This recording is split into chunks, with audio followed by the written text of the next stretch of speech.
Il y a énormément de personnes qui ont beau prier pour leur guérison, non seulement cette guérison ne vient pas, mais ils ne constatent aucune amélioration. Je méditais sur la question et le Seigneur m'a révélé. Il m'a révélé quelque chose vraiment d'essentiel et qui finalement paraît logique. Tout est question de positionnement, qu'il soit intérieur ou extérieur. C'est-à-dire que le Seigneur, à travers sa parole, a donné un certain nombre de sagesse, un nombre incalculable de clés qui te permettent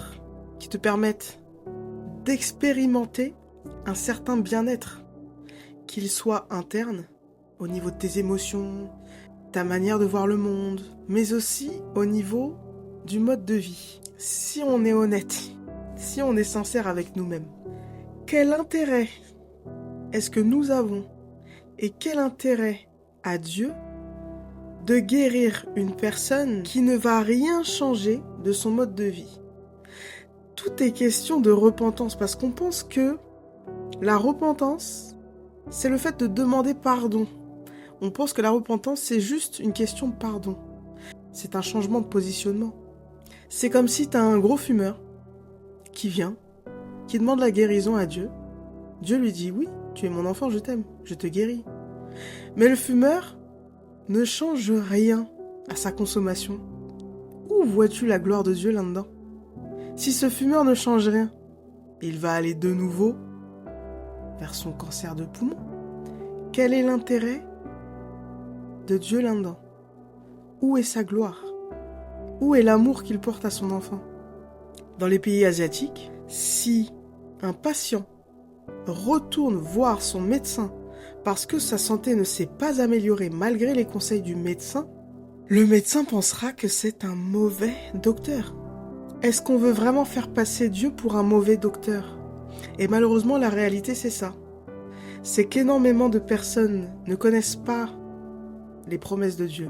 Énormément de personnes ne consultent pas les sagesses de Dieu pour améliorer leur quotidien.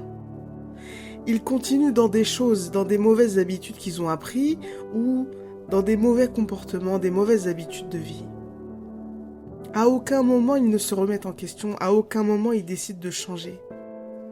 Parce qu'ils savent que telle consommation est néfaste, ils savent que telle habitude est néfaste. On sait ce qui n'est pas bon pour nous. On continue sur ce chemin et on vient demander à Dieu la guérison. Quel est l'intérêt pour lui et pour nous? Je trouve ça fort comme révélation. Parce que finalement, il fait tout pour que nous soyons bien. Il fait tout pour qu'on ait la meilleure vie possible et le meilleur avenir possible. Et malgré tout, on n'en fait qu'à notre tête. Et on ne comprend pas pourquoi est-ce qu'on n'a aucun changement, aucune prière d'exaucer. Je t'invite à méditer sur la question. Sois béni.